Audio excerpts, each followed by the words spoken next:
Hello everyone, कैसे हो आप सब। आज हम करेंगे क्लास 11 का एक बहुत ही इम्पोर्टेंट चैप्टर सेट्स। सबसे इजी भी है और एग्ज़ाम के पॉइंट ऑफ व्यू से सबसे इम्पोर्टेंट चैप्टर भी ये है।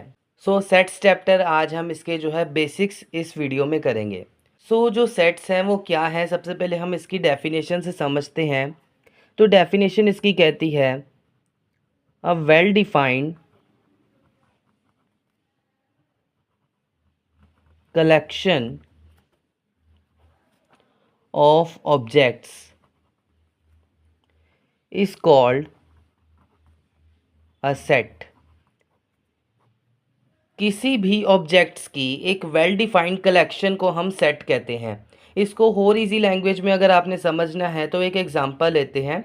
जैसे कि अगर मैं आपको कहूँ कि नेचुरल नंबर्स का सेट बनाइए, तो नेचुरल नंबर्स का सेट कैसे बनेगा, आप नेचुरल नंबर्स लिख देंगे। ठीक है, नेचुरल नंबर्स का सेट इन्फिनिटी तक जाएगा, तो सेट ऐसे बनता है करली ब्रेसेस में, आपने ये याद रखना है। करली ब्रेसेस में एक सेट बनता है, तो ये नेचुरल नंबर्स का सेट हो गया। अगर मैं आपको कहूँ कि 5 तक नेचुरल नंबर्स का सेट बनाइए, कि 5 नंबर तक जो है नेचुरल नंबर्स का सेट तैयार करो, ऐसा सेट बनेगा। ठीक है, तो ये तो सेट बन गया। लेकिन अगर मैं कहूँ कि एक सेट बनाओ, इंडिया के 10 मोस्ट डेंजरस एनिमल्स का सेट बनाओ, तो ये सेट पॉसिबल नहीं है, क्योंकि आपके लिए डेंजरस एनिमल्स कुछ और हो सकते हैं, मेरे लिए डेंजरस एनिमल्स कुछ और हो सकते हैं। जो सेट पॉसिबल नहीं है, यानी कि जो ऑब्जेक्ट्स सबके लिए यूनिवर्सल नहीं है, वो पीपल टू पीपल वेरी करते हैं, सबके लिए अलग है, उन चीज़ों का सेट नहीं बन सकता। लेकिन जो यूनिवर्सल जो है सारी जगह एक ही हैं, उन पे कोई भी है, किसी के लिए अलग नहीं है वो चीज़, तो उस चीज़ का हम सेट तैयार कर सकते हैं। ये यहाँ पे कंसेप्ट है। सेट क्या होता है, वेल डिफाइंड कलेक्शन, तभी इसको हम वेल डिफाइंड कहते हैं।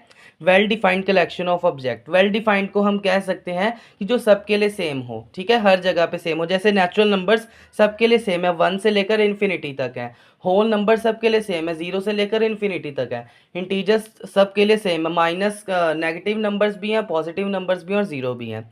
So this is a set that is also known as well defined collection of objects. यहाँ पे हम एक और कंसेप्ट समझ लेते हैं।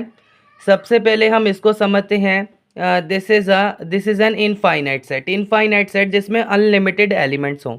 सेट के अंदर जो भी ये होते हैं इनको हम एलिमेंट्स कहते हैं। तो जिसके अंदर अनलिमिटेड एलिमेंट्स हों, इनफाइनाइट एलिमेंट्स हों, उनको हम उस सेट को हम इनफाइनाइट सेट कहते हैं। और जिस सेट में हमारे पास जो है लिमिटेड नंबर ऑफ एलिमेंट्स हों, उसको हम क्या कहते हैं, उसको हम फाइनाइट सेट कहते हैं। This is the definition of set and explanation of set. और यहाँ पे हमने फाइनाइट एंड इनफाइनाइट सेट के बारे में भी समझा है। सेट को हम कोई भी नाम दे सकते हैं, जैसे this is A set, this is B set, और सेट को हमेशा कर्ली ब्रेसेस के अंदर ही हम शो करते हैं। अब हम अपने नेक्स्ट टॉपिक की तरफ बढ़ते हैं। अब हम सेट्स के थोड़े और टाइप के बारे में भी जान लेते हैं। सबसे पहले हमने फाइनाइट एंड इनफाइनाइट के बारे में जान लिया है। This is first and second type of set. Now third type of set is empty set. Empty set को हम नल सेट भी कहते हैं। एम्प्टी और नल सेट, इसका मतलब ही आपको पता चल गया होगा। जिस सेट में कोई भी एलिमेंट नहीं है, यानी कि वो सेट खाली है बिल्कुल, उसको हम नल सेट कहते हैं, एम्प्टी सेट कहते हैं। जैसे कि हम ए सेट लेते हैं, देखिए इसमें कोई भी एलिमेंट नहीं है, ये बिल्कुल एकदम से अंदर खाली है, तो ये एम्प्टी सेट है। हम इसको फाई के साथ भी शो करते हैं। ठीक है, हम एम्प्टी या नल सेट को इस तरीके से भी लिख सकते हैं। Now fourth set is singleton set. ये फोर्थ टाइप है, singleton set. Singleton, single word से समझ आ गया होगा। ये सेट जो होता है इसमें सिर्फ एक सिंगल एलिमेंट रहता है। जैसे एक सेट है, और सॉरी ए सेट है, इसमें सिर्फ एक एलिमेंट है 1। बी सेट है, इसमें सिर्फ एक एलिमेंट है A. These are singleton sets. These are the some types of sets. Now we will learn about the representation of sets, कि सेट्स को रिप्रेजेंट कैसे करते हैं। Representation of sets. यहाँ से हम देखेंगे कि सेट को हमने रिप्रेजेंट कैसे करना है। सेट को रिप्रेजेंट करने के हमारे पास दो तरीके हैं। फर्स्ट इज रोस्टर फॉर्म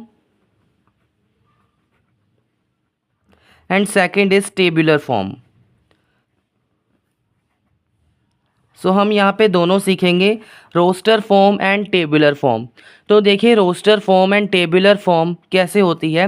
अगर मैं कहूँ कि एक सेट बनाइए नेचुरल नंबर्स का जो कि 10 तक हो, ठीक है, 10 तक नेचुरल नंबर्स का सेट बनाना है, तो रोस्टर फॉर्म में तो वो सिंपली सेट ऐसे लिखा जाएगा 6 7 8 9 10। तो ये रोस्टर फॉर्म में तो कुछ इस तरीके से लिखा जाएगा। बट हम जब टेबुलर फॉर्म की बात करते हैं तो टेबुलर फॉर्म में हम कैसे लिखेंगे, इसको हम ए सेट मान लेते हैं। तो टेबुलर फॉर्म में हम इन सब एलिमेंट्स को एक नाम देंगे, एक किसी भी वेरिएबल का नाम देंगे। हम इन सब एलिमेंट्स को एक्स का नाम देते हैं। एक्स डाल के यहाँ पे सेट में एक्स लिखकर कॉलन कि सब, यहाँ से पता चलता है सारे एलिमेंट्स एक्स हैं। अब हमें पता करना है, पता नहीं करना, लिखना है सेट में कि एक्स नंबर है क्या। जो हमने यहाँ पे इन सब एलिमेंट्स को एक्स का नाम दिया है वो एक्स है क्या। X belongs to natural number, x natural number को बिलोंग करता है।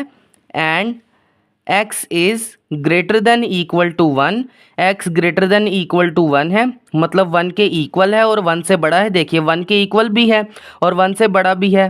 And x is less than, sorry यहाँ पे गलत हो गया थोड़ा, x is greater than equal to 1, ठीक है। And x is less than equal to 10, और 10 से छोटा है और इक्वल भी है, 10 के इक्वल भी है और 10 से छोटा भी है। सो इस तरीके से हम टेबुलर फॉर्म में लिखते हैं, इसको सही करके लिखते हैं।